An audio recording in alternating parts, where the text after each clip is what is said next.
But I noticed. By the way, that's a great name, York Garden. Day and. Isn't it beautiful? Carol Metzger just like did that. I do hummingbirds. Store. There's wine. Just sitting there for. Guy never- minutes. I feel like it's Through- kind of I Whole. feel like this year there's like more hummingbirds. I don't know. We're live in Queensbury. All right, everyone, I'm going to call the meeting to order. This is the July workshop meeting. If you could all stand for the pledge to the flag. I pledge allegiance to the flag of the United States of America and to the republic for which it stands, one nation, under God, indivisible, with liberty and justice for all. Hey, please, roll call. Councilman Coleman. Here. Councilwoman Sweezup. Here. Councilman Nguyen. Here. Supervisor Now. I'm here.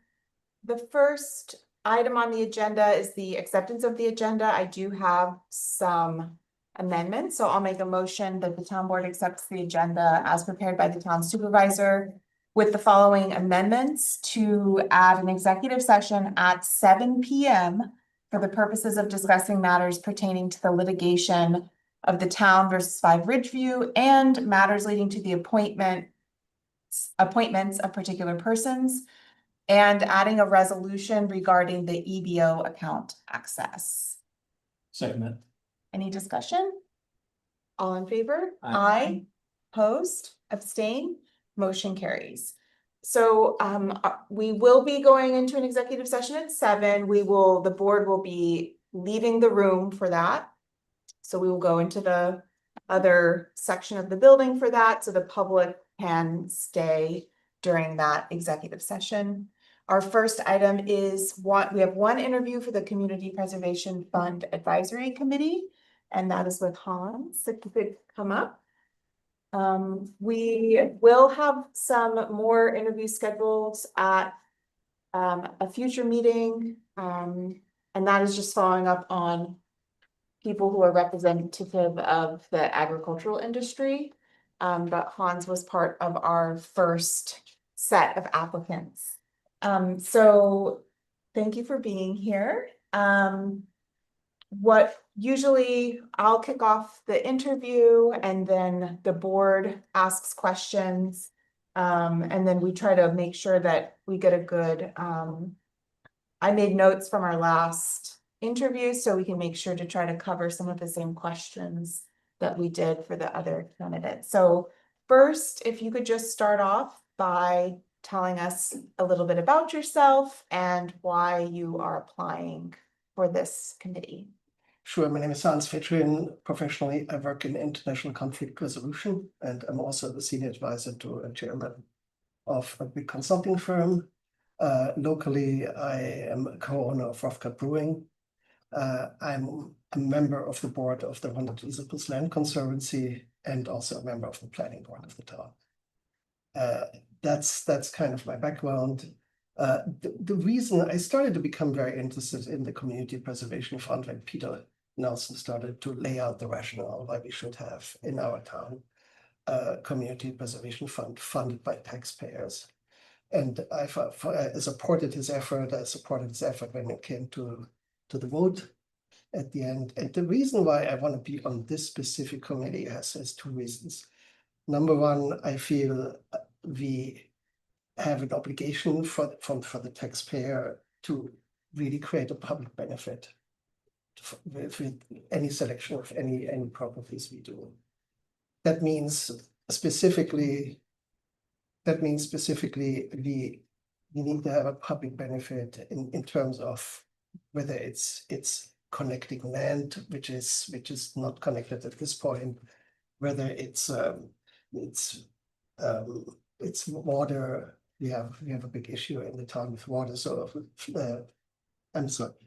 We have issues currently with water, which we see in the planning board frequently. Other things, the view shed is very, very important. So these are the things I want to make sure that these projects are selected in a proper and systematic way. Okay, great. So are you familiar with the Community Preservation Plan document? Yes, I read the law. I also worked myself through this big folder Peter Nelson put together. I think it was like 140 pages or so. So have you thought about, knowing in advance that this, committee hasn't been appointed or formed officially yet in terms of the local law forms it, but we haven't formed it with people. Right. Have you thought about what your approach to being on the board is and specifically how you think the committee or should go about making those recommendations to the town board for how to use the funds? Right, so I think there are two components to that. Number one is what do we want to protect? And the second thing is how do we do it? What we want to protect, again, it needs to have some kind of public benefit, because I think it's important that we take it. Also, the people who haven't voted for this fund, that we take them along with us and convince them to make sure that of the value of open spaces. That's one very, very important thing for me. The second thing, what I would think is important that we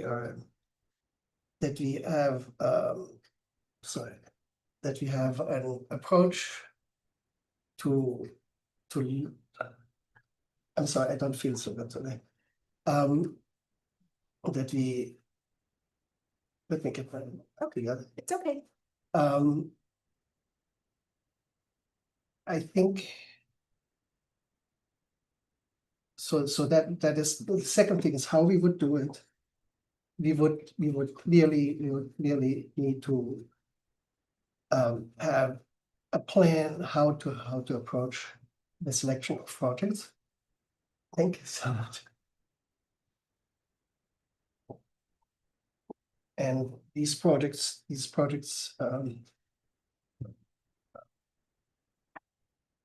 I'm sorry, I really don't feel so good right now. So you want me to stop? No, take your time. Okay. I just Do you need to stop? Yeah, do you need a moment? I need a moment. Okay. So if you guys want to do that, I'm sorry. That's fine. Take a moment, go get Yeah. the chair. Okay. So you want us to proceed with the agenda? I think proceed with the Okay, agenda. okay, great. And then if I feel better, I'll let you know. Okay, great. So our next item on the agenda is the public comment portion of the meeting. So this is where the public can address the board. New this meeting, I've announced this in the past, but I'm going to start limiting the public comment to 3 minutes. So I'm going to have a timer, and when the timer goes off, that's the individual's end of their public comment.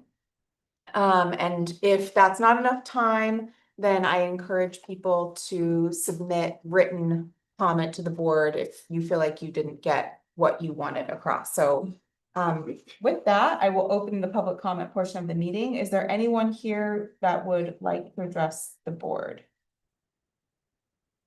Alana? Hi.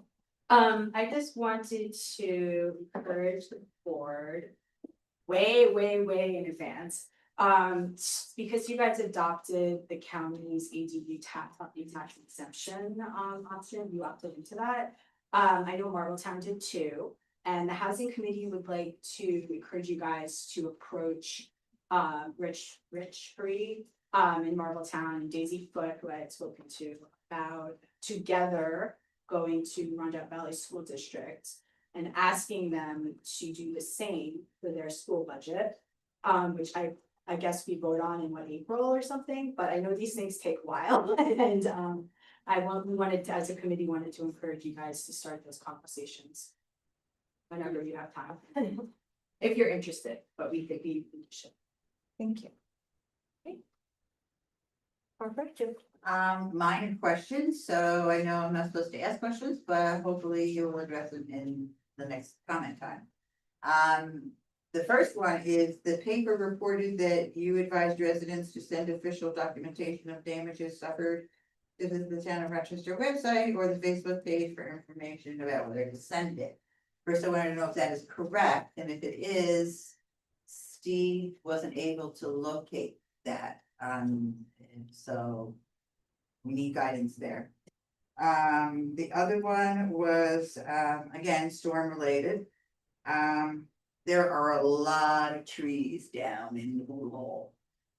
You know, and, I was just wondering, and I walked down in there and you can see they're already blocking what little water we have. So I didn't know whose responsibility is it, because it could be a flooding issue, and we have a planning board here, remember, sitting here. That last year when we talked about the, the old Mooney camp and the lake down there and everything, the last thing we need is to have that lake go because of erosion and flooding and stuff like that. So, and then my last thing is, I just want to say that having attended meetings now for months, twice a month. I just boggle at the amount of work that it takes for you guys to run this town. And I have a master's degree in education and taught for 35 years, and I will admit, I could never do your job. So kudos to all of you, that this isn't something you take lightly. Maybe 35, 40 years ago, it was different. But the amount of work that's required, the amount of regulations, it's just like, I give you all kudos for doing the work you do. Is there anyone else who'd like to address the board? Okay, I will close the public comment portion of the meeting. And now it's town board member time. Would any members of the board like to address any of the comments or have anything that's not on the agenda you'd like to discuss? I'd just like to support the housing committee's notion that we be proactive about trying to partner with another township that adopted the ADU exemption to try to lobby the school district to also adopt it, because that's the more impactful of the tax pools locally. Thank you to Barbara for recognizing the amount of work that goes into the town board.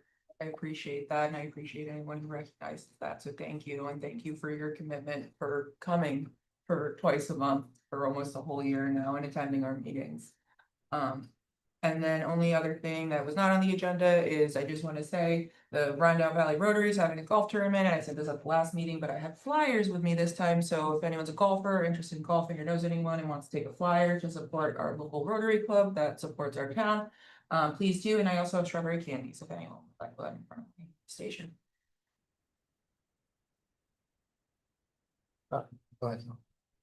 I do want to say something about what Barbara said. Generally speaking, property owners on the creeks are responsible for whatever happens in there. It's kind of municipal responsibility. And secondly, I would also thank you for your comment about the amount of work, but I would say that the vast majority of it is done by our very capable and hardworking supervisor. Yeah. So, yeah. Yeah, ditto to both those points. Two other updates. We did just get delivery of the shed for the Clothes for Free program, and so and finally we'll transition the clothes from the pod over into that shed during the next Clothes for Free event. So that will be good to be able to get that out. And then I did have a good meeting with most of the members of the Ambulance Advisory Committee. We also met with KFAS. So we had a discussion about some of the reporting and some of what they're doing to try and improve relations with the town and improve the level of communication that's happening. And so one of the conversations the committee had, I think everyone felt it was a good initial meeting. One of the conversations they had was in terms of the next payment, which I think the report is due in August, and then the payment is scheduled in September. While they're working to get some additional information and background on the financials, the committee is kind of talking about what documents they would want to see specifically for that next payment in the spirit of helping to partner more closely with them. So I think that's great. Obviously, the board ultimately is going to take their advice, and then we'll have to make ultimately the decision on that. So we had added an extensive amount of documents, financial documents to the contract. if there are specific things that we think would be important for us to see for that next payment, I'd like everyone to think about it because we're gonna try and have a meeting in the beginning of August, start talking about the next report. So if there are specific documents, for example, I think they filed for an extension on their taxes for the year. So we haven't received information. But if there are specific things like budget versus actuals or other financial documents that people want to see, just let me know so that I can make sure that we're getting those things. So their year end is December 31. Yeah. Budget to actual would be great as of say June 30th or whatever. Interim period they closed. And I think that also, I mean, we're getting into budget season, so they're gonna have to provide us budget for next year, so. Also, if they have any statistics on calls and Right. and responses.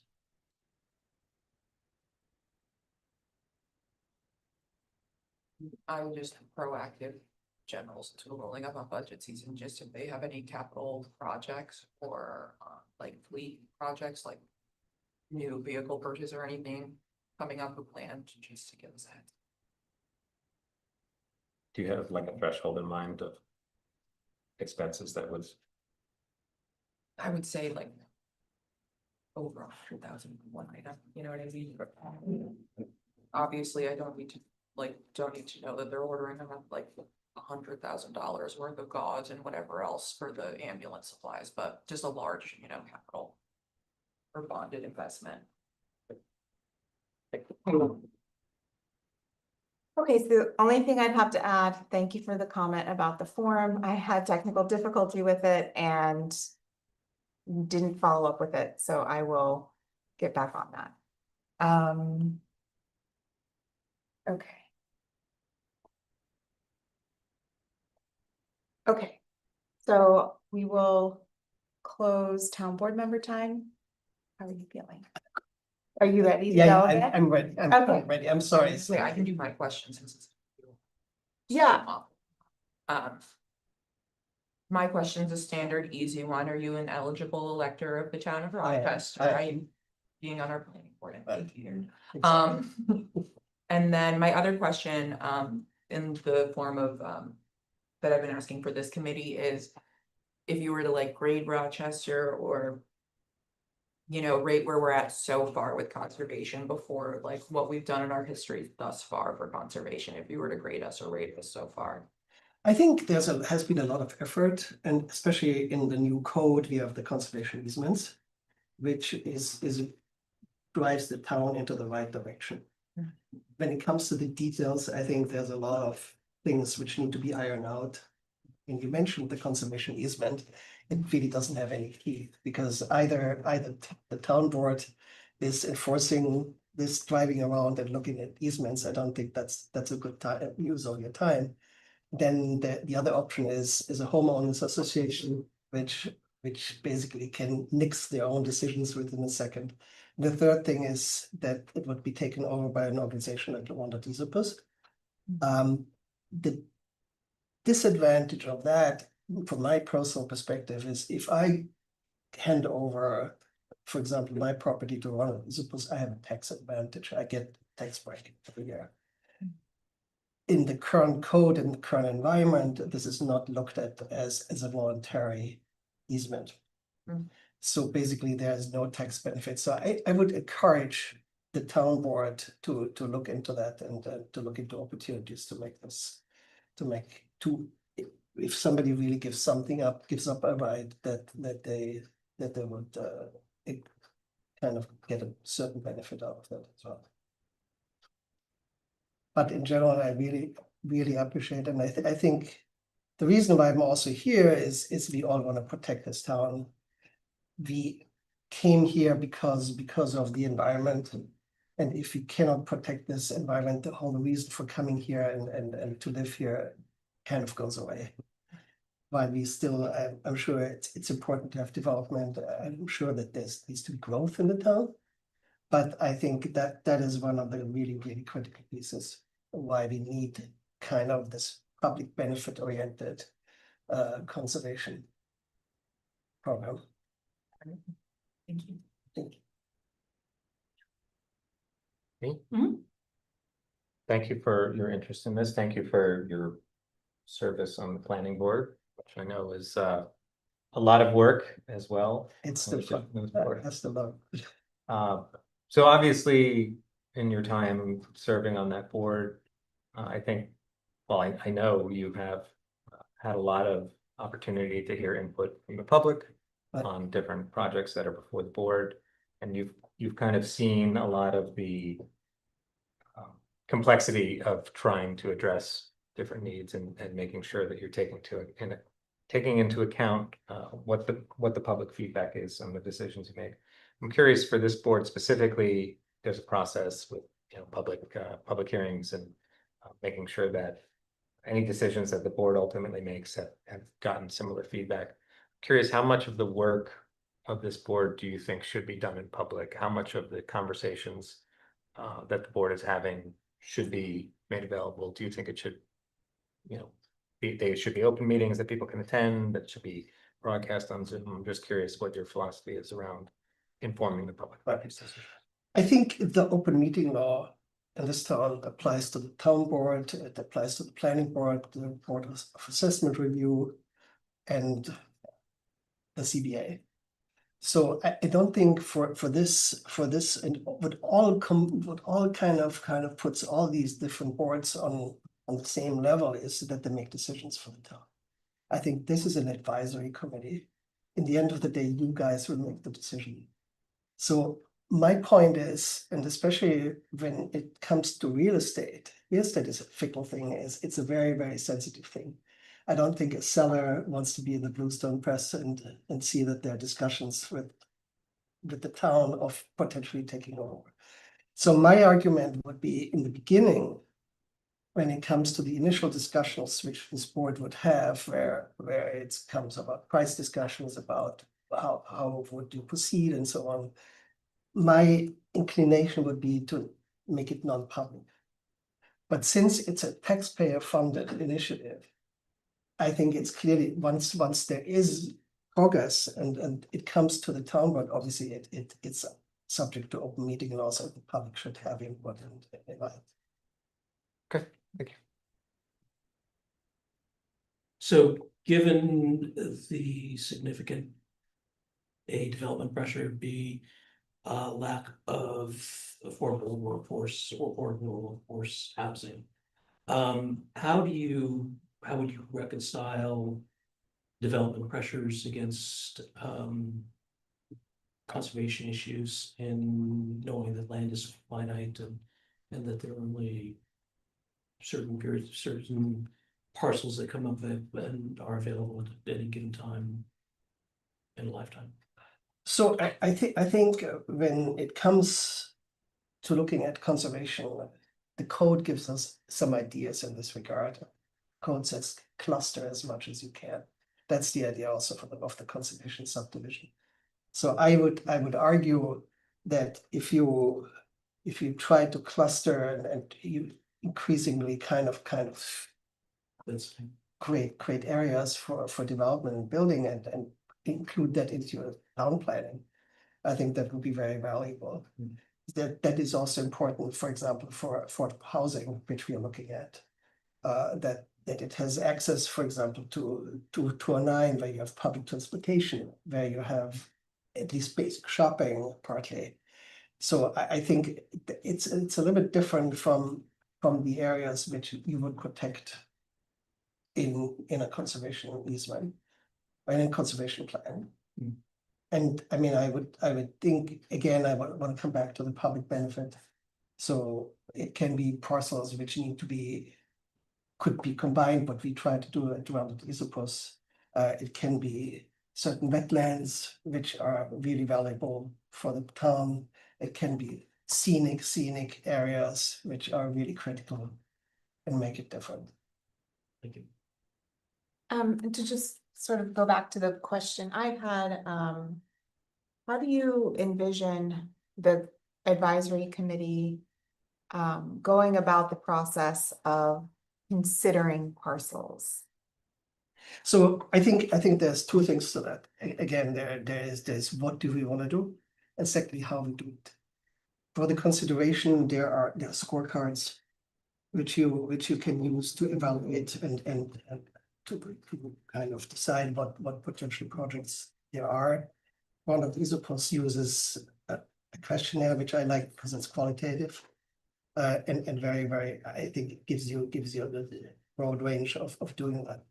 So that's kind of from the technique of looking at potential opportunities. The second thing is my understanding is we have about $40,000 in this fund so far.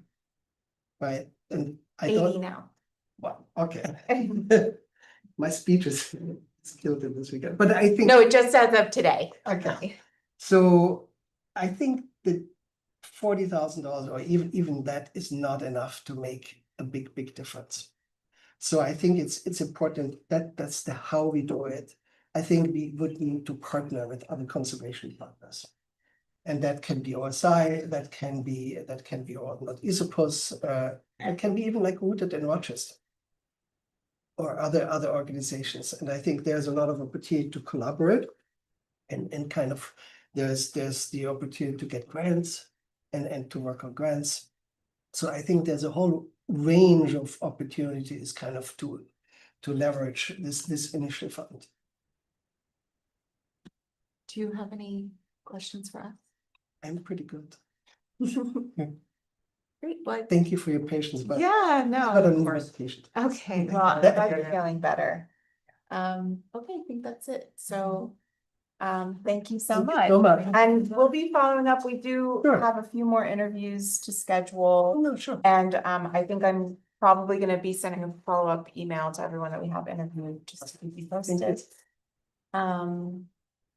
So now it's about 7 o'clock. I had announced that we have to do an executive session at 7. The board is going to walk out of the room so the public can stay here while we do that. And then we will reconvene when we're done with the executive session. I'm hoping that we are gonna be under 30 minutes for that.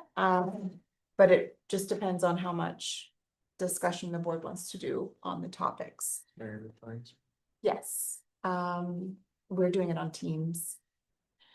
So I'll make a motion that the Town of Rochester Town Board exits into executive session at 7:01 PM for the purposes of discussing matters pertaining to the litigation of the town versus 5 Ridgeview and matters leading to the appointments of particular persons. And of adding a resolution regarding the EBO account access. And But we also which add which positions, appointments to which positions? I don't have to tell you that for the executive session resolution. Not the town board.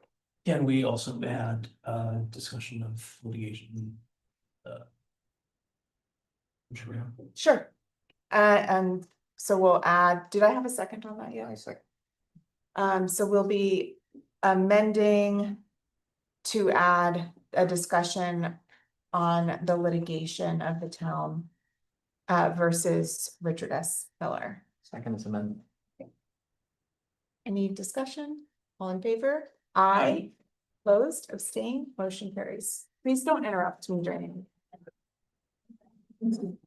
Kate, I'm gonna mute this.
Eliminating a charm and they'll go away. And Okay. We are back. Move that we exit executive session at 7:41. second, Any discussion? All in favor? Aye. Opposed, abstained, motion carries, okay. So we are back to the public portion of our meeting, and I have a digital copy of the agenda that I'm following along in. I'm just gonna pull that up. So we are doing discussion items. Starting with a discussion about the process, I wanted to have a public discussion. We have not had a discussion about the town board vacancy. It's been over a month now. So I feel like it's a good time for us to talk about the vacancy.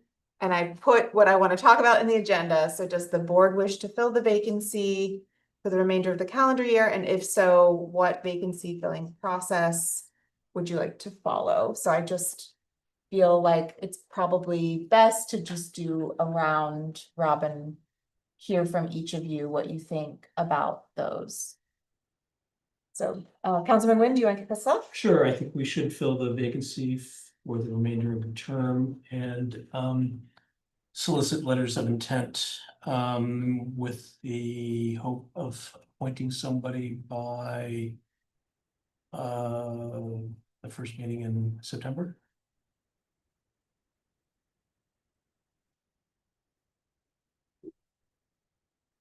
The immediate event. And just as a reminder, for a position like the town board, that process is 100% public. It's also part of our policy. But I just want that to be a reminder, so all interviews and discussions about that appointment would be public. Councilman Coleman? Want to pass? Come back to me. Okay. I'm indifferent, while we do need someone in that position, I think that hearing Councilman Nguyen say September made me realize that we're gonna be appointing someone for 3 months, for a month, or for 4 months, and for a month, and they're gonna be into budget season with us. And that, to me, that doesn't seem conducive. The other times we've had this instance where we've appointed someone, it's been for the majority of the year of the term. Into the fall, or 8 months plus normally. I think most of the times it was, except for maybe the first, I've been slightly less by the time we appointed, but. I'm leery to throw someone who's not been in the board seat in the town before into that position. That's green. I don't wanna push someone right into budget season. I wouldn't have wanted to stay if I got pushed in the month before budget season into this seat, through that process, but I'm open to opinions. I'm open to soliciting letters and seeing who throws their hands up, but I don't know how confident I would be in actually appointing someone to the seat, depending on what candidates we get and their experience levels, if that makes sense. Okay. Councilman Coleman? I mean, I think there's value to having a full board. Obviously, anytime you have 4 board members, there's a risk that you're not going to be able to make decisions. At the same time, I think the board currently has developed a good rhythm under your leadership, obviously. I think we've been getting a lot of things done. We've been doing a lot of work, as mentioned earlier today. I also had the same thought when I was thinking about this earlier today that Charlotte mentioned, which is we have August and then we're going to be in budget season. I know you're already, I'm sure, reaching out to the departments and they're already prepping things for budget. So I do worry that adding a new board member, I think September would be aggressive for us to be able to do that, because I'd wanna at least have, for a position like that, have it out there for 3 or 4 weeks for people to respond, and then we have to do interviews. And then I think we're in too much of a crunch. Where even if we made a decision, the spin up time to be able to understand the budget process, to understand all of these things is pretty steep. We've also, well, I know some of us on the board have dealt with a lot of new people coming in, and I think there's always gonna be new dynamics that need to be figured out there. And I'm concerned that it might distract from a lot of work that's being done. I also feel like, there's an election coming up, and if we make a decision, as a board, the election could end up determining that somebody else fills that seat, and so I don't know, I'm inclined to wait, but I'm not a hard no, depending on what the rest of the board feels. By wait, you mean not do anything? I would be inclined to not make an appointment this late in the year. Well, I mean, I think sounds like it is, not fulfilling our responsibility to the residents of the town, which is to have a fully functioning, fully seated town board. And if it's a matter of a new board member not being able to adjust or not wanting to continue after sitting through a budget process, then it's up to that town board member to step away or not put that person's name up for consideration. But I think we owe it to the residents of the town to have what the New York State town law requires or suggests, which is a 4-member town board with a supervisor. oh, can you let Mary lead, please? She's watching. Because I was gonna ask her, because if we don't make an appointment, the state can. I don't know how long that usually takes. So to me, honestly, I don't wanna make this political. For me, it's really important to not have I'd like to prevent the revolving door that we've had. And there is an election coming up. Having said that, we could also be in the same boat in January. So I think there's a huge benefit to circulating a request. We could be in the same boat in terms of we could have another resignation or. Yes. And so I just think that soliciting letters of intent and starting to go through that process is valuable. I do have concerns about meeting attendance and making sure that we have a full board. It is so challenging to have people in the seat. So if we're in a position where the board is not aligned on who we're gonna appoint, or, we are 4-4, or we're a 4-member board right now, so we need 3 people to be voting on anything, in order to. It's just what prevented a lot of decisions being made prior to mine. I mean, it did prevent, I think it prevented there was one decision.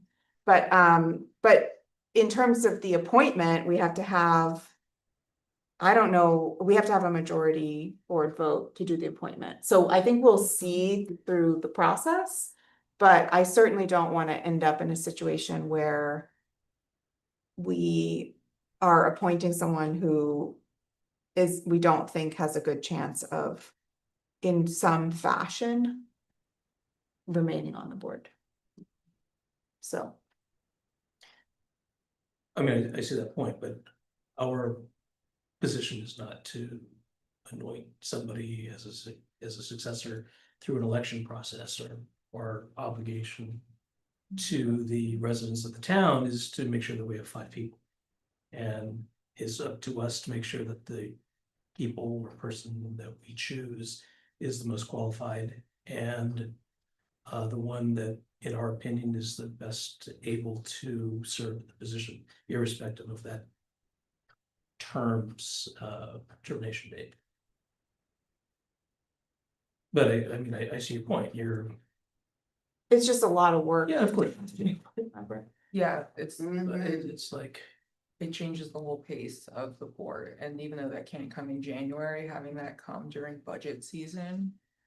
Is just, to me, not ideal. I'm fine with going through the process, like you said, Aaron, I'm fine with posting, I'm fine with soliciting, but, I'm sorry. I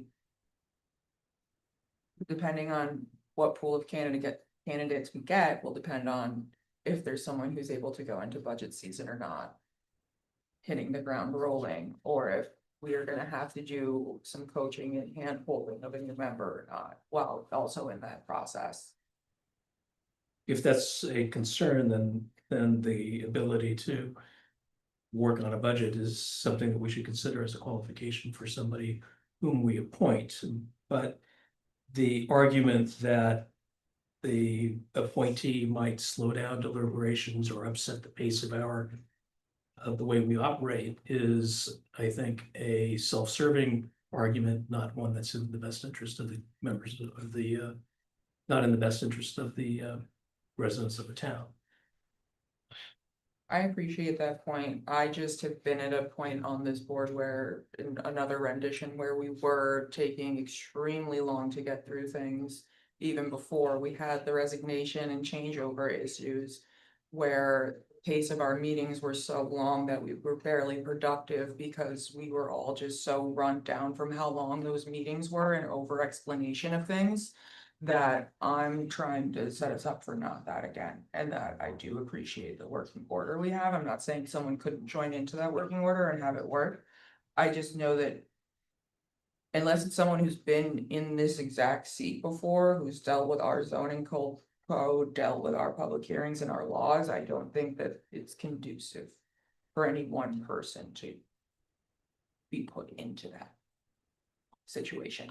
To me, just bottom line. We have two board members who think there's a big value in having a 5-member board, and we have 2 board members who are totally on the fence about it. So the point I was making is. I think we should we should solicit for letters of interest, we should move forward in that way. Knowing that we could end up in a situation where the board is not able to appoint someone. Yep. Is it your position that we should appoint somebody to the board if we find a good candidate? I think that there's a big value in having another person. If we find someone who we think can do the work, I do. And That's advertised for. I mean, I think it's I guess that's the point I was trying to make is, I think to me, having another set of eyes on everything is very valuable, but if we don't find someone that we can all agree on, then it's kind of a moot point. So I just think we need to go into this knowing that that's where we're at, right? And then a Yeah, non-choice. I mean, I didn't agree last time this happened, and we're still here, so. I'm And I used think to it. non-choice is a potential outcome. Yeah. I Yeah. think on the positive side. Getting people interested, getting letters of intent, having people start thinking about what it would mean to serve on the board and actually put that in writing is valuable as well, because none of us are gonna be here forever, so. Mhm. Figuring out Yeah, what's- that's what I think that there's value in doing it no matter what, is what I'm Yes, I saying. agree with Yeah, that notion yeah. wholeheartedly. I just myself don't know that we're gonna get someone that I feel comfortable throwing into that time frame of when they would start. Okay, so I think we've probably discussed that as much Yeah. as we can. And I will make sure that we get advertisements out for that tomorrow. What are we gonna ask? So what we've done in the past and what's in our policy is letters of interest and an optional resume. And a deadline. Oh, yeah, and a deadline. So I think, Or to 30 days from now, August 23rd.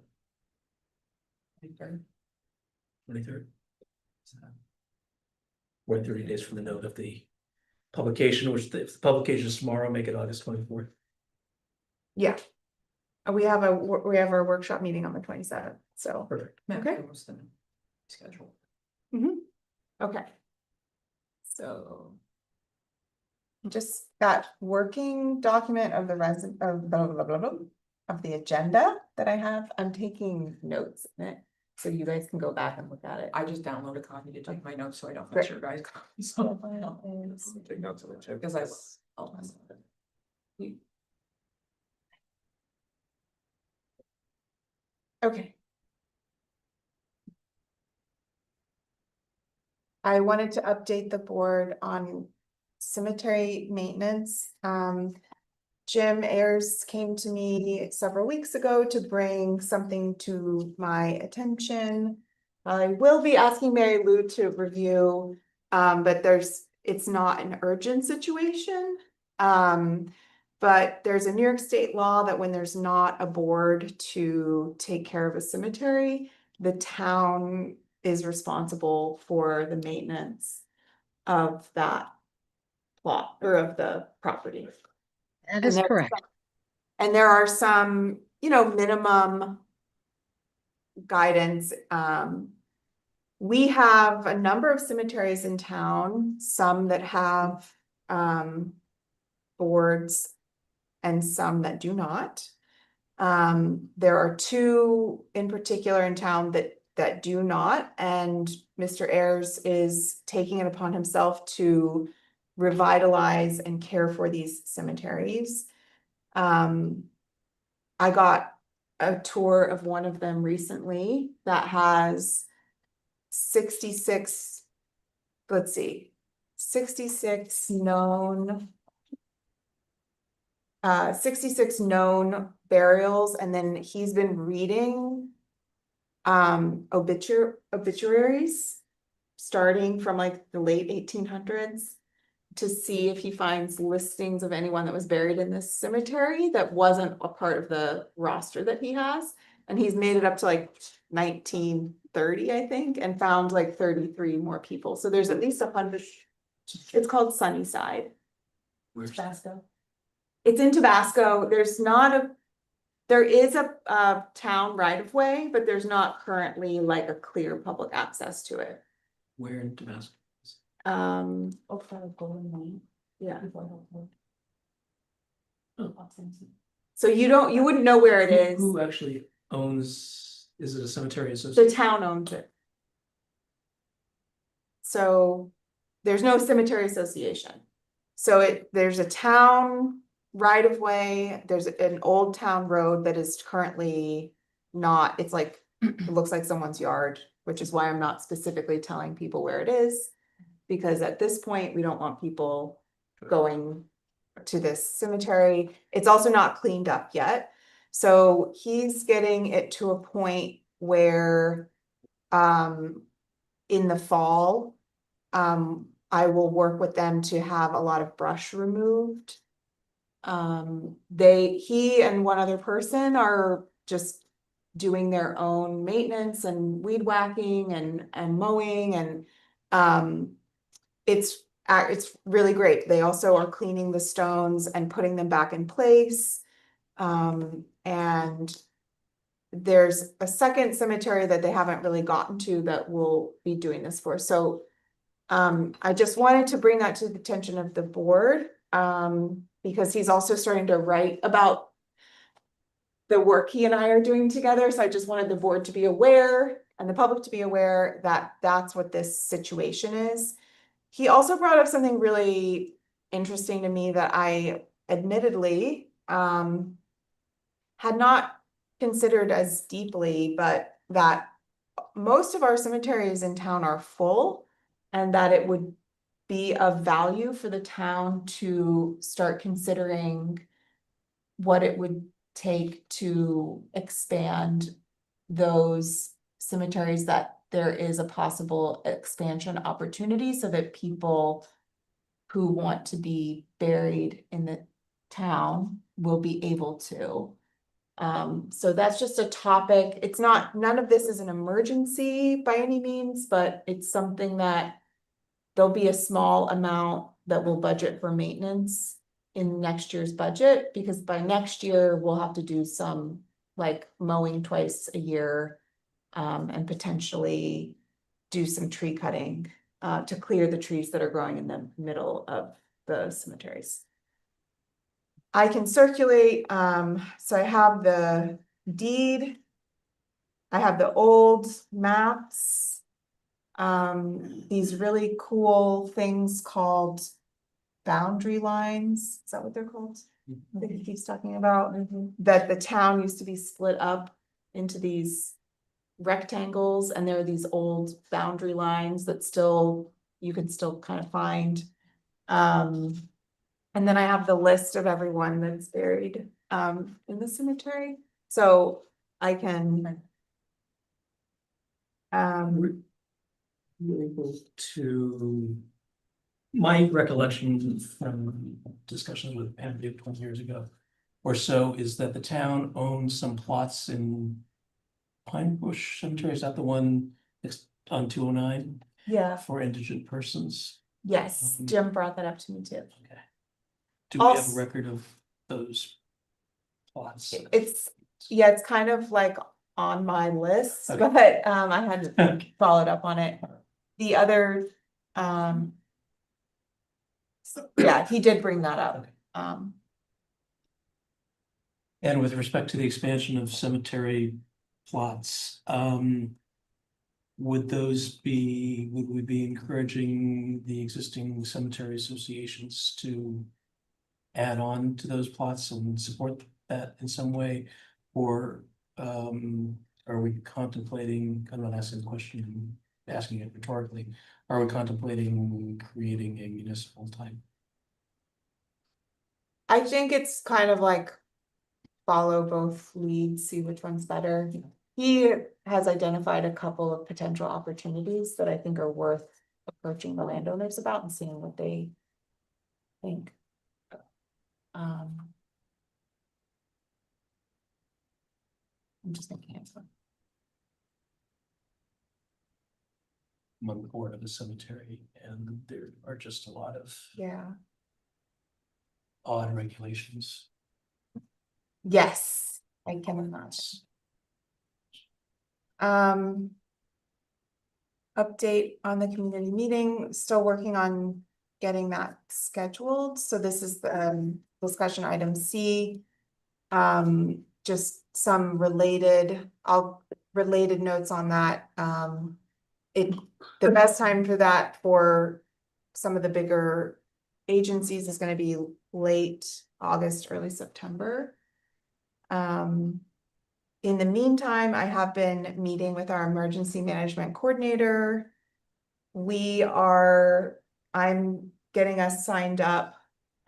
We have to register with the state to sign up for this 3-day training on climate-related emergency preparedness that's put on by the state. And that the two of us will attend, and then I'm trying to get 2 other people to attend along with the town. They recommended that we try to get someone from the highway department to come with us. Is that this year, Erin? It's at the end of August. It's August 25th, 26th, and 27th, or 26th, 27th. Yeah, 26th, 27th, and 28th in Kingston. And that it's put on by the Department of Homeland Security. And it's it's through ACADIS, like you're registered through ACADIS. It's like then the second thing that we've been doing that's sort of adjacent to the community meeting that I'm wanting to have about planning is planning community trainings for individuals, like rural safety living series of trainings. I think we've come up with so far 4 topics. So I'm working with Jerry on fleshing those out and getting those scheduled, thinking about speakers and presentations and how we wanna format those, but I think it's, I just wanna acknowledge that I think is a really wonderful idea. There's a lot of things that we take for granted, that especially the newer generations or newer people moving to the area really are not aware of some of the things that can really be helpful in emergency situations or in just day-to-day life. Anything from why do we still use like the siren, and to you know, how that fact that tree removal is like very dangerous and people, you know, should really leave that to the professionals, things like that. And then Firewise also is the other big one that we wanted to do. So does, on this, do any other board members have anything to add on this meeting? I just have, really the Rotary and food pantry are flexible, so you kind of schedule for us as Okay. long as they have a week or two in advance. Tuesdays is normally the Rotary's meeting, so that would work out well for us, but outside of that, no specific requests. but- Okay, great. I think too. I mean, the meetings sound like great ideas. Yeah. For the educational value. We should obviously, I think, try and broadcast those if we can and record them. So that The trainings or the meeting? the trainings, so they can go on the website.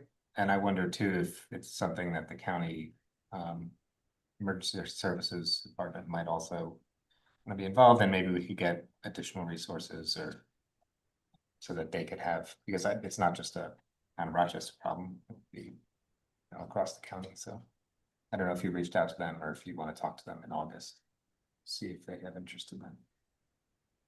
So I think it's a good idea. Yeah, I wrote down note too. I'm happy to, I know how to edit and do film videos, so if we want them on the website of the training, I can make them for us to post on Facebook and on the website for us as well. Even basic stuff like how do you turn off the gas to your house? How do you turn off the water? How do you turn off the electricity? And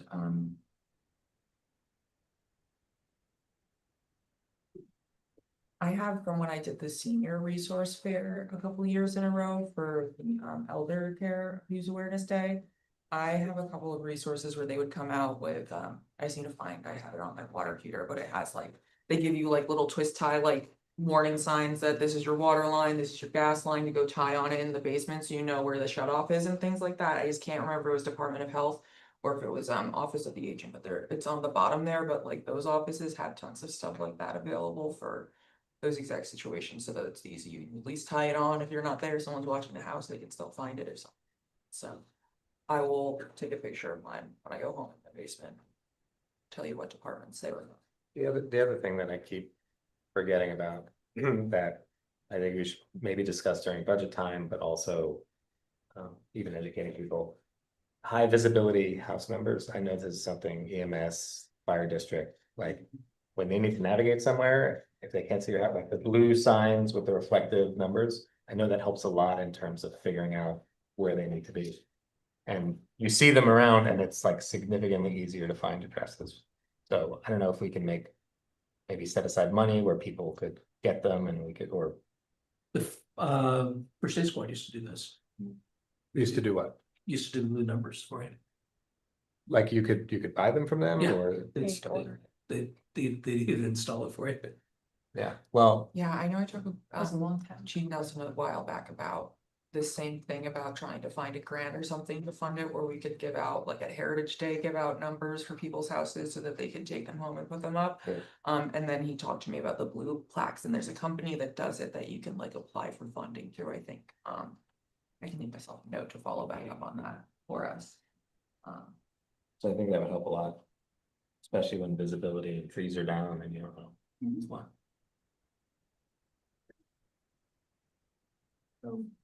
Are we ready to move on from that?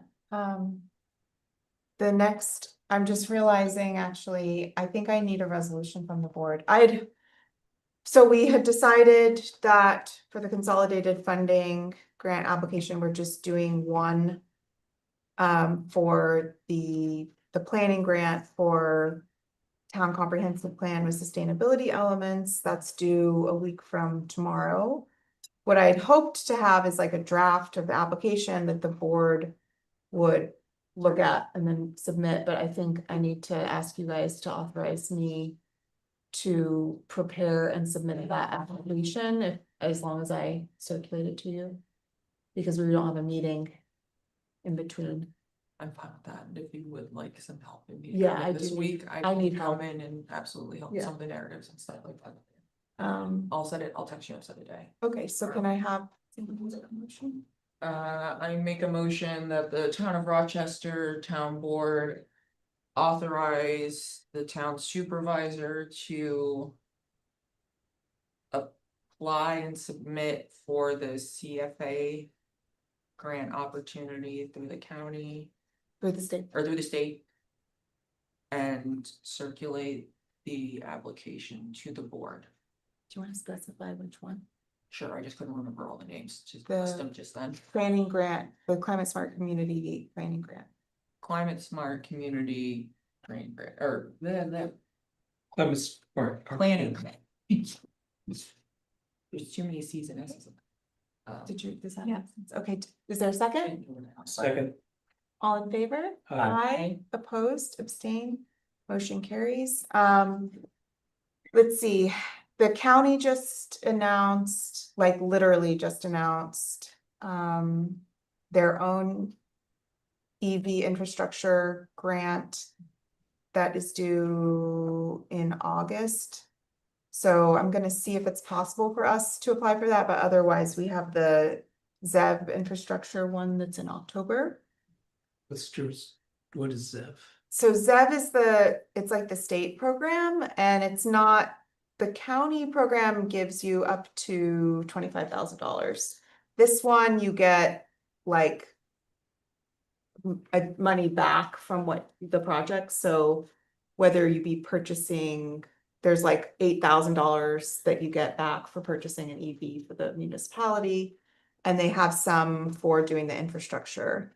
The county is just using funding that they have to create these mini grants available to municipalities, that basically for installing charging stations that are available for public use. Do you need anything from us for that? I will need an authorizing resolution when I haven't even looked No. at the packet yet. Erin, is Community Foundations of the Hudson Valley hosting that grant again for the county, like you did with the food ones last year? I don't know. You don't know, I'll look, Yeah. I have a login. I didn't website. bring I just got To the county typically to host their. it grant on Tuesday. Unless it's like CFA with like state or federal. And then for the Funding Futures Round 2, that does require there to be like 3 applicants for it, but I am going to be going to the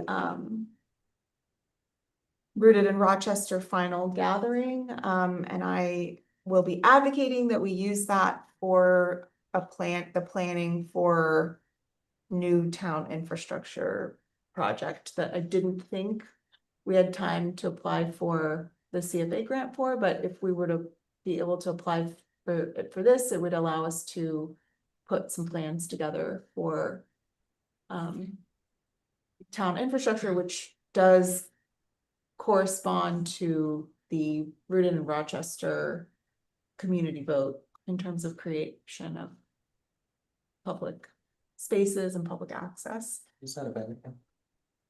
It's this Sunday? Yes, I this think that's Sunday. true. And when you say that there has to be 3, you mean there has to be a 3 organization collaboration for the project? Mhm. Do we have 3 for that one I yet? or- believe they have, there's a little group that's working on pulling that together.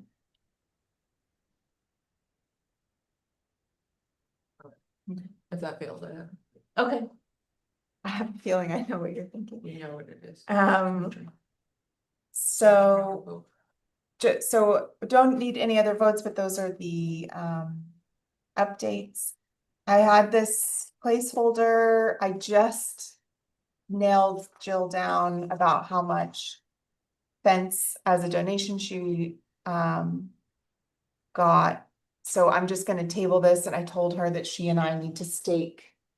We just need to stake out what it would look like and do, take a picture of it so that you guys can see, because I don't want to do that without board authorization, and then we can also accept the donation. How much did she get? 800 feet, but I also don't know exactly, it was like 800 feet and the Linear? posts. Yeah. We're also repairing the fence at the park. It got stalled after the storm. I just need to order the fencing and then we're going to install it, but Harry fixed the top rail. So he fixed all the posts and the top rail, so that Yes, yeah, I saw is- that one. yeah. Um, and are we doing the grill, or is the grill being installed by where we purchased it? we're installing We're it. installing it, Mhm. okay, cool. I just meant to ask you that. And the first. old one got repaired, so we'll have 2 grills. 2 grills, Who repaired it? the highway department. We'll see, I'll be out there with a package of hot dogs, weekend guy. Just kidding. Oh, so we'll have 2 grills, which is exciting. We're going from a deficit to an abundance. I'm being cognizant of the time. So just moving forward on the battery energy storage system update, I have a map that I shared with the board that shows where basically the area that would be appropriate to put any system in, which is basically along Granite Road. And then out onto 209. So you guys can look at that map. I think. Michael, what did you wanted to do something with that map that I can't remember? I don't know. Can't remember.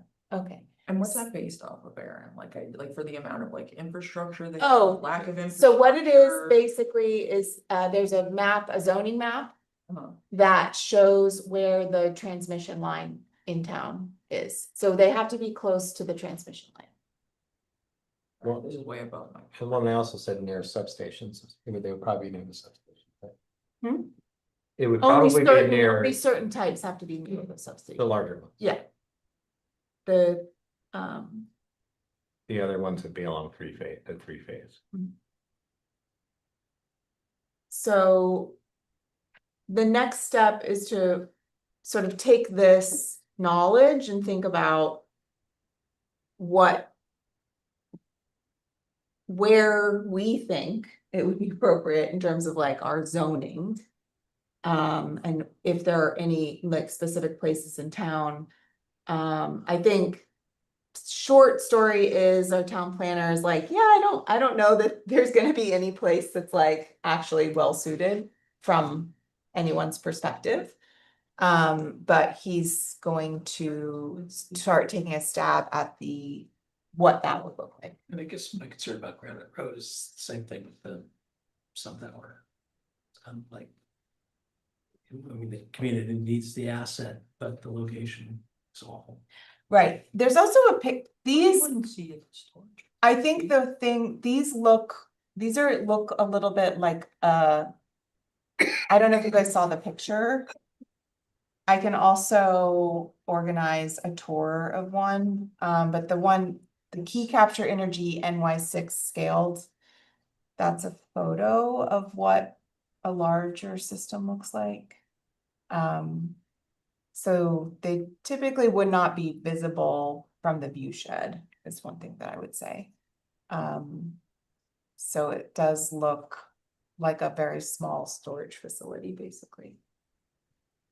Trails End. Hmm? Trails End, all I'm giving it. So It would be nice to have the map data if she has this. What do you mean the map data? like where these lines are. Okay, I can send you, that's just publicly available information. Okay, She just overlaid it onto our zoning, onto the GIS. okay, yeah, she has a link. where she got Yeah. it. So what I'm planning on doing is having Dave take a first stab at what he thinks, given the information that we have about the mapping. He'll take a first stab at appropriate regulations. Also today, I just received the Ulster County Planning Board's Moratorium. memorandum on key siting and zoning considerations. So I will also make sure Dave receives that because they just published Oh, that. their one. Ours, their response, you saying, or their own? No, their own independent little booklet on zoning and siting considerations. And do we know how long the governor put the moratorium on for the state? For data centers? Data, and I think she had batteries. Didn't know, no, right or wrong, okay. I think it's just data Okay. centers. I know it's at least a year for the data centers. I think it's a year. Yes, right, I thought it was. I was just seeing if we were covered while we figured this out still before I was. So does that sound, the approach that I'm taking? Yeah. Does it continue to sound like what the board wanted? And I'm sorry, I'm just gonna go check it on my babysitter, don't wait for me. And would the board like to tour the facility? I do. But I'm down for a field trip Okay. always. Great. Councilman Coleman, would you like to talk about our roadway safety Hamlet Zones map? Well, we made it. I didn't share it because it's like I a thought it was a map great of map. Rochester with 5 lines. I thought it was a great map. Other people disagree. But we have it. It shows lines. I didn't disagree. I just said, what purpose is this going to serve? You said you wanted a map, you made a map. It didn't have any information on it, It had road names. right? No, it doesn't have any, I mean, I don't think for the purposes of what we want to do, which is have the DOT request that they do speed studies. I think we can give them cross streets and the streets that we wanted. So we had talked about 4, was it? Yes. Cherrytown, Boys Mill, Whitfield, and Towpath, right? Yes, so I think you and I need to go back to the drawing board and do a drive around and try to do some specific sections that we can then, it doesn't have to be a map like this, but to share with the board the specific zones that we want to create to do that. It's a great map. You said Cherrytown, Woodfield, Towpath, and what was it called? Voice map.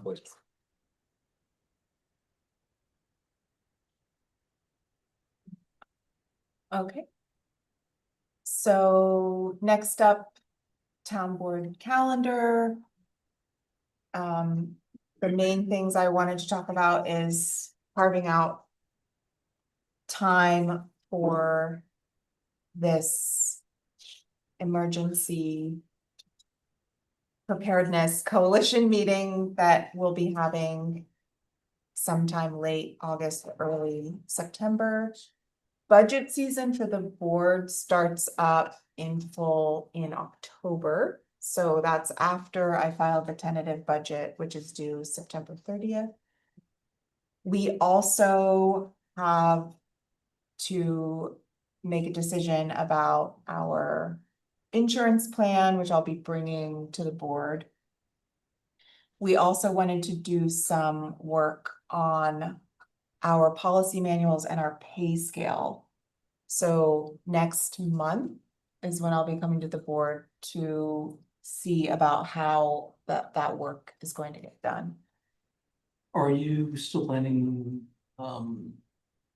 individual performance? Yes. Needs, and what timeframe are you contemplating that? Before, September, October. So I'm working with our department heads and supervisory employees on that. It's 8:30. I have a few things. I do prioritizing the 10-year financial plan is something that I would like to see us work on in the second half of the year. We have the guidance from the state that I shared in the agenda on multi-year financial planning, and capital planning, and I think Stacy linked in the investment policy guidance and then a sample investment policy, which is not exactly multi-year financial planning, but I do think we can be more aggressive with that in terms of a revenue stream. What I want to do is have a session with the board to kick off the 10-year financial planning work. So I was thinking at our next meeting, we could schedule like a special meeting for that or sometime in August, if that works. So what I would ask the board to do ahead of scheduling that meeting, because I think it would be nice when we schedule the meeting to be a little clear about how much time and what our goals are. So I think it would be good for the board to just familiarize yourself a little bit with what the guidance is. I think we all have a sense of what a 10-year financial plan is, but just in terms of like the state comptroller's guidance on that. Okay, just clarify, we don't have an investment policy. We do not. So right now, the only thing we have is some of our money is in a higher interest checking account. Are we required to, are those checking accounts are they, secured? Mhm. I don't mean FDIC, I mean secured. Yes. But, okay.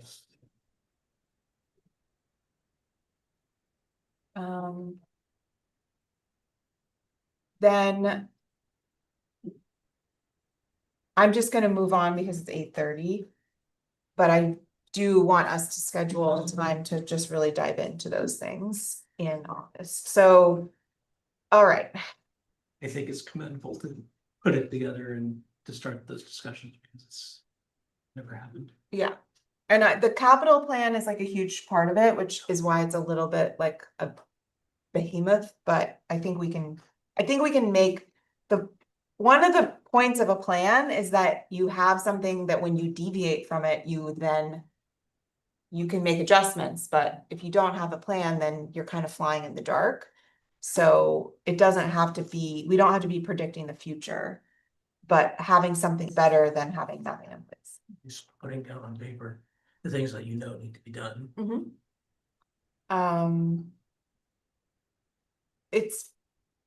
I was talking to another supervisor who was asking me that they were like, what's a 10-year financial plan? And I said, well, and they were like, how do you do it? And I said, well, you can make a spreadsheet that has formulas in it that predicts out. And they were like, what? And I was like, you just need to find someone that knows how to use spreadsheet. Give us your name.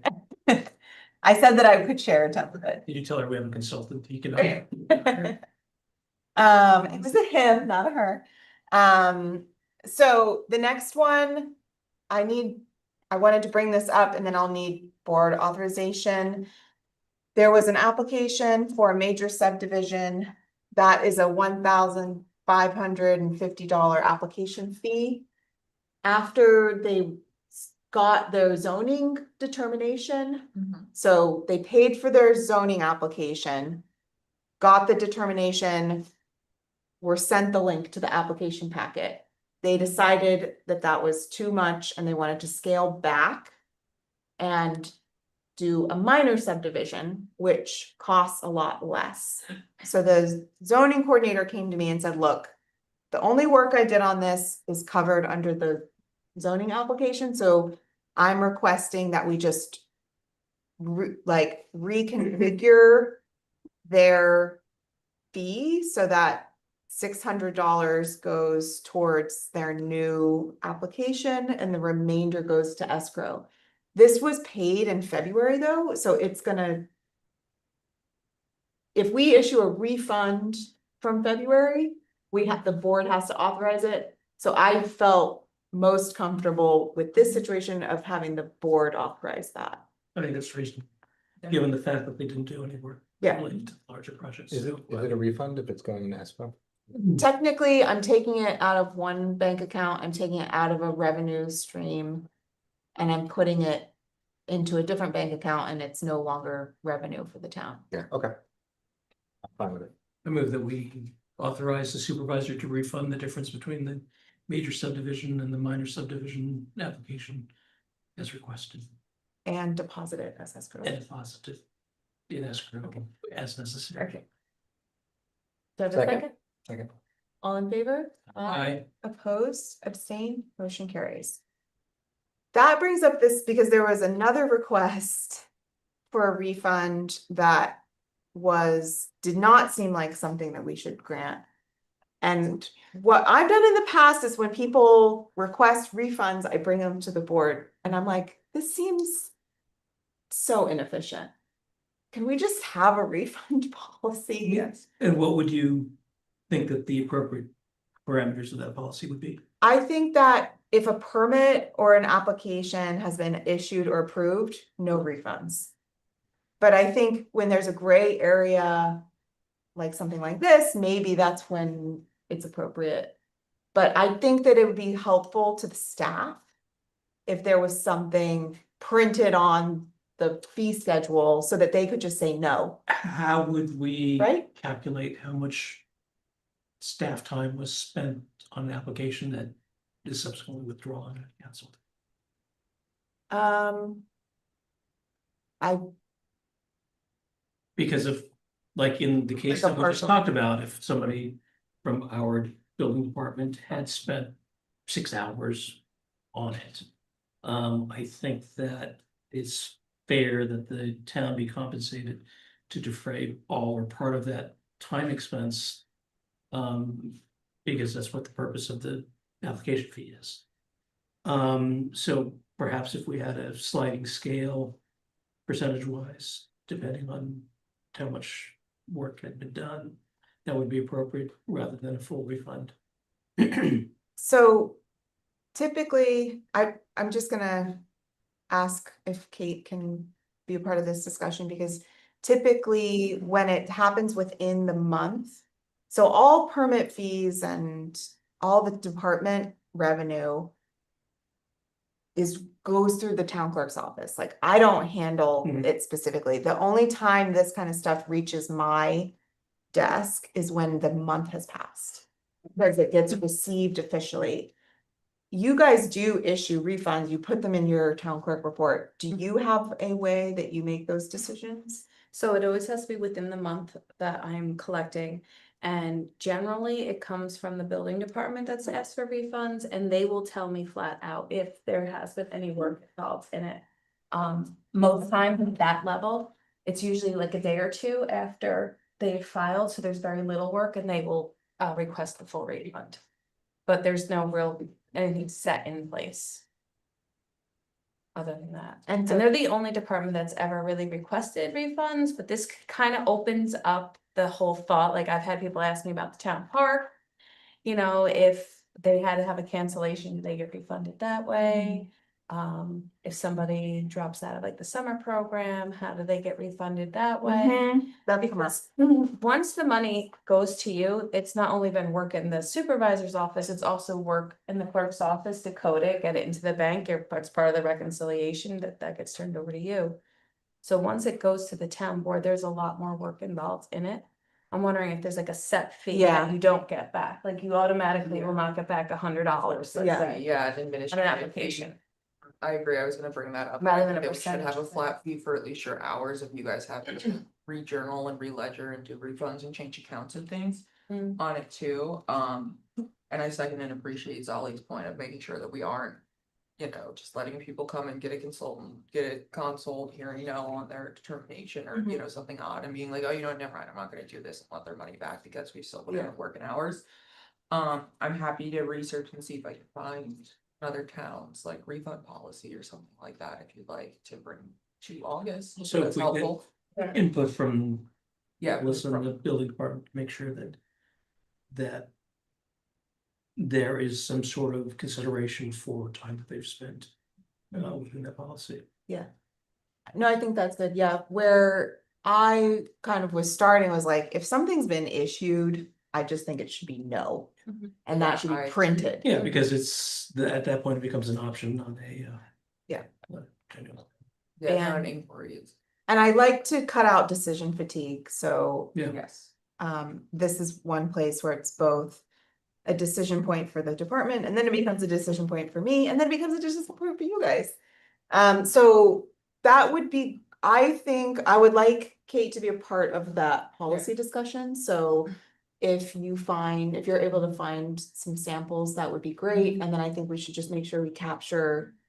Yeah, and I can stop and have a conversation with code enforcement to see if there's one certain type of category they see that they get requests for review funds for more past 30 days or not, you know what I mean? Mhm. I think that is kind of like, we have like a time marker threshold of 30 day, like within the month of like the billing cycle for us, where it's not really a ridiculous amount of work for us to undo it in a time, like a whole paperwork scramble as it is now, like from, you know, 6 months apart almost. So, yeah, I think that we kind of need like two different point markers in there, like one's a time frame one and then one's, if worker, you know, a threshold of yes or no. I also like strong boundaries in a policy where our employees are having to be like, if they have a paper to back them up, then that's their policy. That makes it easier on you guys who are the faces. So yeah, so I'm happy to take the lead on that for you, Aaron, and find some verbiage and talk to the departments that we. there's also different departments have different Yeah, types of yeah. fees and Yes. like if someone's kid is sick, you can't go to summer camp. Yeah. It's like, you wanna penalize a family for. And usually what, the rule of thumb for the rec department is they will find someone to fill the space, they do a prorated refund, and then they'll let me know, I already got someone to fill the space, so it's basically like a wash. Because their program is so popular that they can do that, so they're typically doing those two things at once. Just so the board is aware, that's how they operate. Do you want me to work on one for the park? Sure. Okay, then I wanted to share with the board an update on some of what we've been working on with the constables. As you might recall, we talked about how the town wants to provide the equipment, so bulletproof vests and tasers were the two things that we talked about. So we are still in the budget, figuring out what the quotes for those things are. But I wanted to I'll share this carrier. This is the one that they've identified as the one that they would like. So I wanted to just have the board see that. And I'll be bringing some quotes about the tasers to the board at the next meeting. And I think the ballistic vests are. a given. Yeah. And we just need to have. And those are a really good price. And we still have that grant available to us. Stacy looked into it.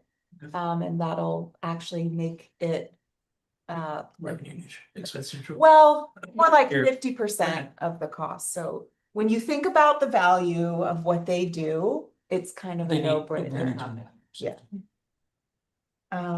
So that, I just wanted to share that with the board and you guys can look at it, and let me know what you think later. Okay.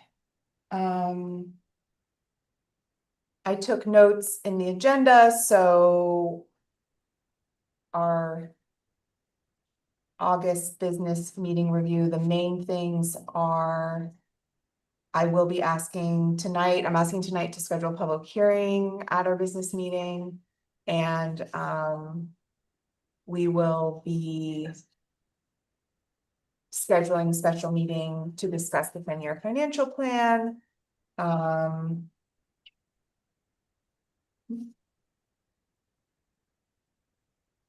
And might have a grant application that I need you to authorize, but those are the main things from this meeting.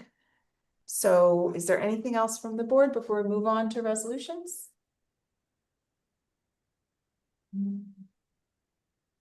For the August or never mind, no. I'm gonna ask for a workshop agenda, never mind. Okay. Carry on. Trying to think if there's anything. Okay. So resolutions. I make a motion that the town of Rochester Town Board accept the minutes of the June 11th. Oh, Business that's a typo. meeting, yeah, June 9th, June 9th, I was like, that's the wrong day. sorry. The June 9th business meeting, June 25th workshop meeting, and the June 30th special meeting, all in the year 2026, as prepared and presented by our wonderful town clerk, Clerk Dunbar. Second. Any discussion? All in favor? Aye. Opposed, abstain, motion carries. I'll make the next motion since I have the numbers. I'll make a motion that the town of Rochester Town Board accepts this 7B 2026 abstract and approves the payments in the following amounts. General fund with the voucher that I just circulated is $60,707.05. Highway fund is $138,107.19. Capital fund, $41,792.40. And escrow has $10,744.78 of expenditures. Second. Any discussion? All in favor? Aye. Opposed, abstain, motion carries. I make a motion that the town of Rochester Town Board authorizes this town supervisor in her capacity as budget officer to amend the 2026 general fund budget as presented on our handout. Second. Second. Do you guys want to discuss that at all? No, do you just not have the billing codes filled in for this last meeting or something, right? No, this is a new. This is this different one. This is a new one. So this is funding, I put the notes are in, but basically I had to make some just cleanup adjustments. So the assessor aide position that we have on the agenda, I funded that. I also moved the leftover from the shredder that Kate bought to deputy clerk 4. So there's more personnel hours So in. that's a typo on the assessor. No, because our budget is adopted to the 1 decimal, we do budget amendments to the 1 decimal. So that's the total personnel line. 15 million. Oh, yeah, that's a typo. I was thinking the same thing. Yes, Expensive. Yeah, sorry, that is a typo. Yeah, no. Okay, that's a typo. So it should be move that comma over 1. You had, I see an extra zero. Okay. Second. I think we had a second, right? Yeah, it's still my second. All right, you guys good then? Yeah. All right, all in favor? Aye. Opposed, abstain, motion carries. And this is a balanced budget mod. Right, do we go? We voted. Yeah, I can say the next one for you. Sure, do you have the name? Just remind me how to pronounce the last one when I go to say it. Okay. Town of Rochester Town Board appoints Jasmine Caperton to the position of assessor's aide part-time at the rate of $25 per hour for 20 hours per week, effective Monday, Monday, July July 27th. 2026. Second. Any discussion? Can you say what I'm saying? Thank you.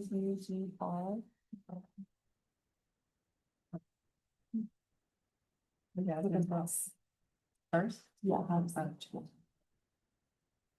All in favor? Aye. Opposed, abstain, motion carries. Well, we didn't discuss what the stipend should be, so we can make the motion and. Or do you guys, let's talk about. I what was we gonna say think you the want to talk stip- first Yeah, and then I can motion. What do we do for the historian? it's $1,200 a year. So I was thinking 900. Alright, I'm just trying to think. of all the- What does this? It's 25 for zoning member meeting, just It's 40. 40 for both. And- They're the same for regular members for both planning and zoning. Planning board gets a lot more now. Yeah, they get more, yeah, I thought. How many events does the come through? Photograph. Every 100. single. Every single community event. So like. Let's see.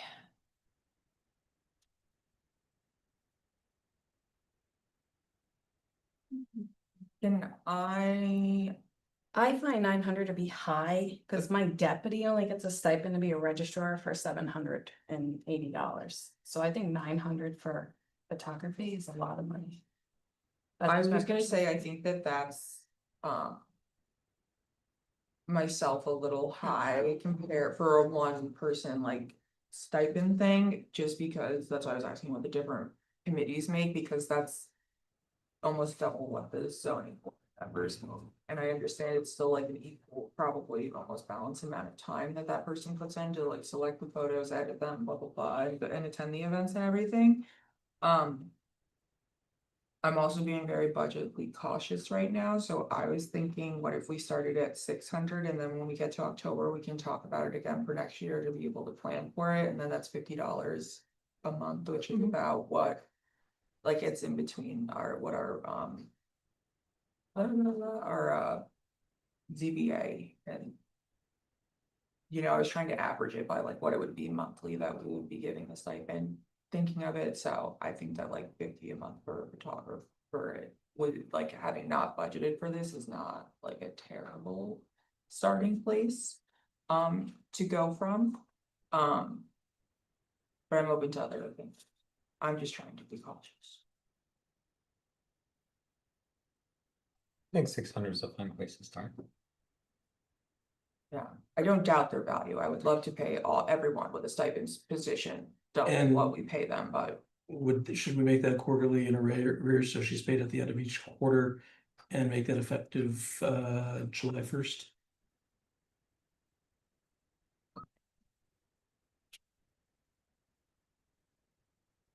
Does that work for your office payroll wise, Erin? Yeah, it's just part of the vouchers. This is part of the voucher, okay. Yeah, I it's just wanna not make sure on it wasn't something payroll. like harder, it's easier to do monthly or something. So I'd like to make a move, should introduce a motion that the town of Port Rochester Town Board establish a stipend for a town photographer of $600 per year to be paid quarterly in arrears, effective July 1st, 2026, making the first payment September 30th. And authorizes the town supervisor to issue vouchers for the appointed town photographer Manuela Milescu to be paid in the next appropriate abstract. Second. Any more discussion? It would be helpful when we go into budget season to, if we could get a good estimate of how many Events. events and then how much time editing photos, because then there's additional work beyond the event itself, so that we can make sure that we right size it. And the only thing I will note, just as like a legal thing, that anything that goes to print, since it's a paid stipend now, should be copywritten to us. Not the photographer. Should be the town's photos. That makes sense, like when they're published. That should be ours. I just don't want anyone complaining, you know, we're paying someone, they're not getting rights to the photo, so. Okay, I think we do get all the photos, all right? No, we do, but I'm saying like the actual like, if it's watermarked or if you put it in print, it should be, it can say. Manuela of the, town of Rochester, but it still has to have town of Rochester in the crediting of it. Okay. I've got a lot of artists that want getting paid over the others for photos. But to make clear, so that we don't get into a Richard Miller situation, the board product is the town of Yes. Rochester's. And yeah, that's why. That was the other. Yeah. reason. I know Manuela will always, but. yeah, and I think we should. Memorialize that. Yes, yep, okay. All right, You I'll, wanna Draft out there. okay, Draft. great. I'll call the vote, all in favor? Aye, opposed, abstained, motion carries. So the next two are scheduling. Public hearings for the local law drafts regarding food trucks. I had shared these 2 weeks ago and requested that the board get me any feedback in advance so that we could schedule the public hearings tonight. I did not get any feedback. So I guess the first thing I wanted to do is ask if the board is comfortable with the versions. Because we can't schedule a public hearing, we can't like edit it right now and then schedule the public hearing. So is the board comfortable scheduling the public hearing for those versions, or do you want more time to look at those drafts before scheduling the public hearing? I personally am okay with scheduling the public hearing. I do feel like. We have an opportunity to edit on the back end and we are trying to get this law in the book sooner than later. So. I did a skim through of it and I didn't have any major notes. I know I have a difference of opinion on others on the board when it comes to food trucks. And their enforcement and not for zoning, so.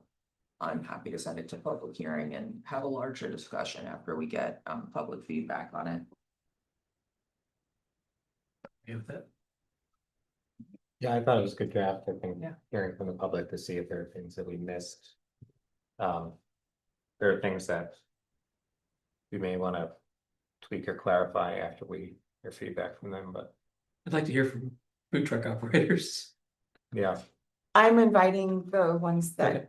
that Yeah. petition to come to the public hearing. I'm good moving forward with the draft. Should we invite any of the businesses with current food?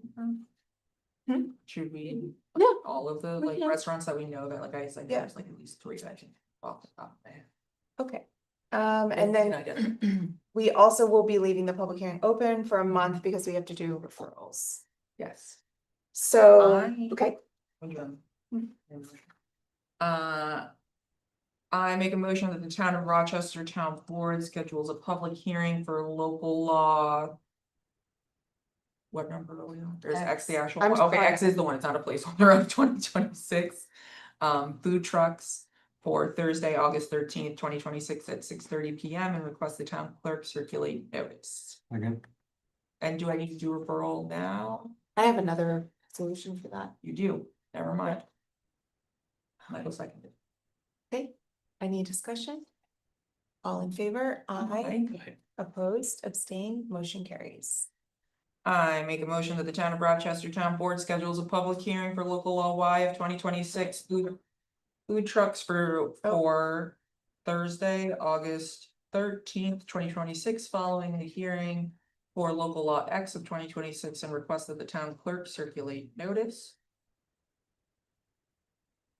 Do I have a second? Second. Any discussion? All in favor? Aye. Opposed, abstained, motion carries. We The, just need to amend the first resolution to say amending chapter 140. I think I Ah. copied and pasted those into. oh yeah, I missed the link on the bottom when I. Well, and I didn't write it in, I forgot to write it, but it should say local law X amending chapter 140 zoning to include food trucks. I motion to amend. I know what you said.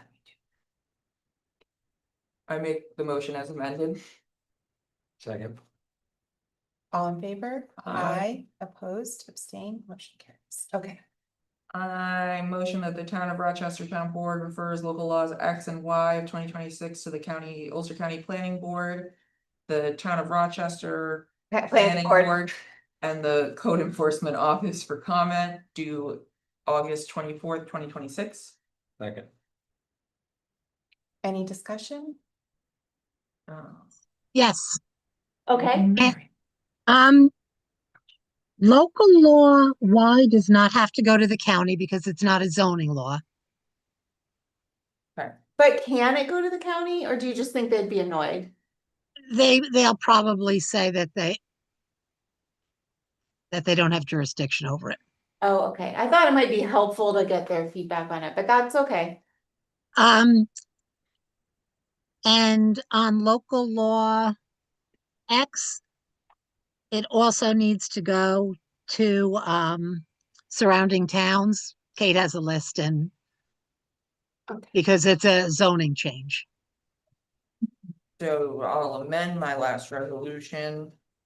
That I motion that the town of Rochester Town Board refers local law X of 2026 to the Ulster County Planning Board, the town of Rochester Planning Board.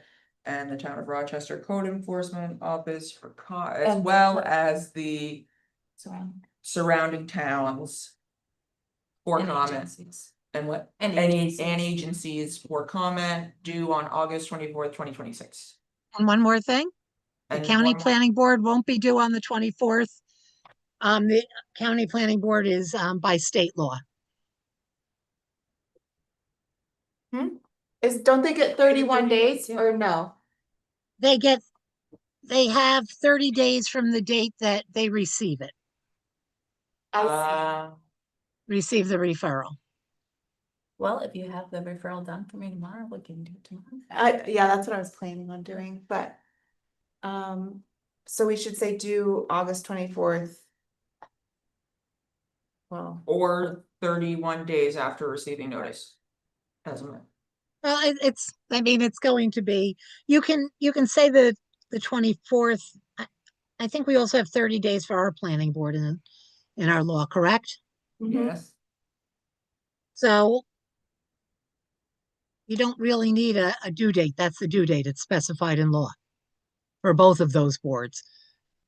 And and the other towns, it's just notice. They don't have to, they can comment if they want to. But we Right, generally okay. don't put in a due date for our planning board or our county planning board when it is on a zoning change. Yeah, and if they don't hit the date, we can move forward. but I put it in Right. a referral. So that they know when to get back to us by. When you send them the referral, right? Yeah. But we don't need it in the resolution. Okay, great. So All right, let's so get on the end it for resolution. comment, period. Aye. All right, do you have that? Yeah. She got it. Okay. All in favor? Aye. Aye. Opposed, abstained, motion carries. Now we need a second resolution. That the town of Rochester Town Board refers local law Y of 2026. To the town of Rochester Planning Board. And the Code Enforcement Office. For comment. Second. Didn't include that in the last resolution? No, because we amended it after you, Okay. Okay. Second. any discussion? Thank you. Eric. All in favor? Aye. Opposed, abstained, motion carries.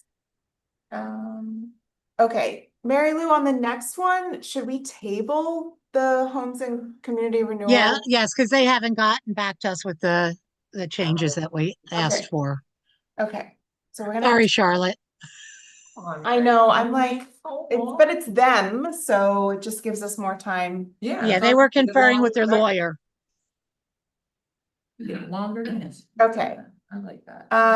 So I'll make a motion that the town of Rochester Town Board makes the recommendation of David Roberts to be appointed, to the Ulster County Legislature for the town of Rochester seat on the Ulster County Planning. Second. Any discussion? All in favor? Aye. Opposed, abstained, motion carries. So we'll circulate that resolution to the legislature. For the next one, I wrote a resolution that I put in front of the board. That is for the selection of the contractor for the Boyce Mill Bridge replacement project. This I shared the bid analysis memo with the board. If we're going to discuss that, I just request that we not discuss specific numbers. The tabulation is 100% public.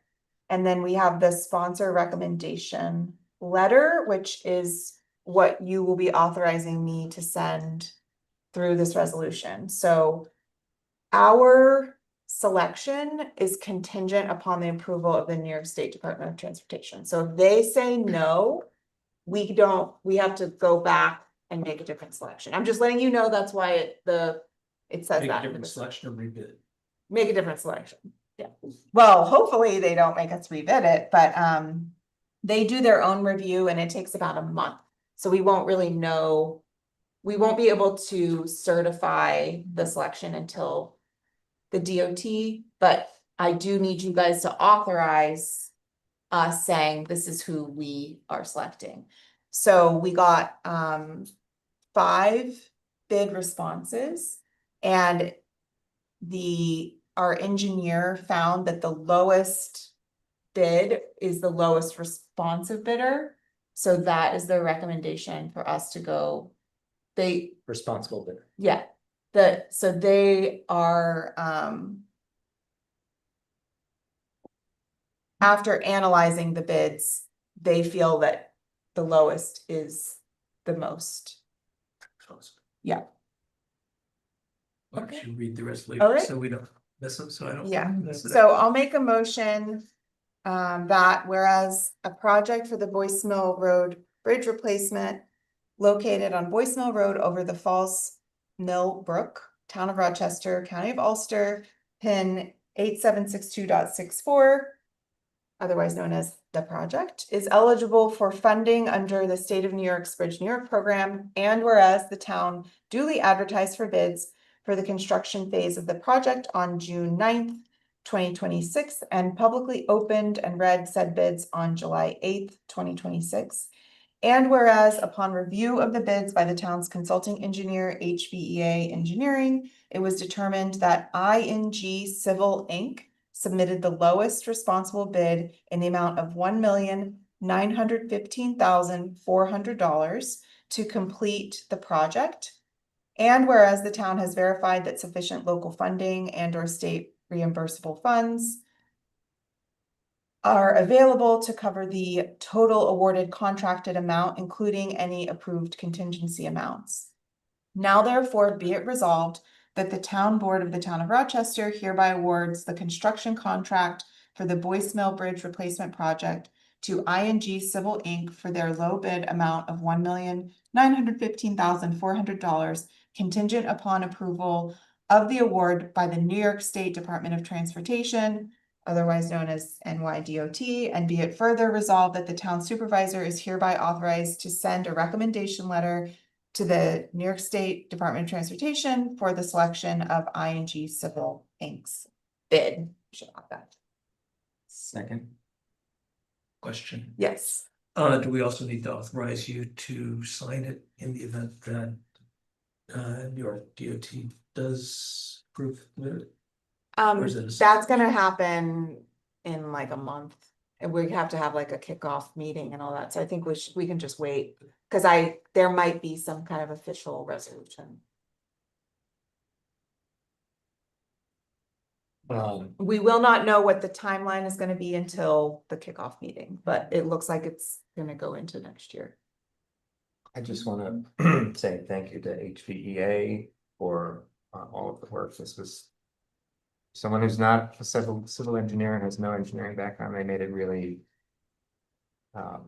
easy in their response to kind of understand why they were advocating for going with the lowest responsible bidder. So I feel good that, you know, this money, which again is mostly funded from external sources, that we're making a good choice with this. I also want to thank you, Erin, for all of the work, because I think you're also not a civil engineer, but you've done a tremendous amount of additional work on this and making sure all of the documents are together, so thank you for that. I'd like to know. HVA they do a very good job making sure that I do the right thing, so I mean, we're paying them, they're getting paid, but they do a lot, they really do a lot. I would like to also note that while Erin is not a civic engineer, she is also not the person in charge of our highways, roadways and bridges, so I appreciate you taking on and making sure that this project is moving forward in the way it's supposed to be and all the paperwork is being filed properly, being lead agency, so thank you, Erin. It's not part of your description, but you do it. Thank you. Okay, we'll call the vote, all in favor, aye, opposed, abstained, motion carries. So the next one, just, I am the authorized, you guys already made me the authorized administrator of our Equitable Business Opportunities portal account. So I actually already submitted this form, but our engineer was like, because I asked if we had to submit a resolution, he said, they said no, but sometimes they come back and say yes, so just make one. I move that the town board of the town of Rochester adopt a resolution authorizing the town administrator's signature for Equitable Business Opportunities, EBO portable. And say that resolve that the town board hereby authorizes the town supervisor to sign the certification form required to alter an EBO account as needed, to have the town's engineering consultant, HVEA engineers, have a user account for purposes of working in the system on the town's behalf, and any related documents necessary to carry on its implementation. Second. Any discussion? I did change it from town of Pauling to town of Rochester, just so you guys know, because that got pointed out to me several times, but I did catch that. All in favor? Aye. Opposed, abstained, motion carries. That's the agenda, folks.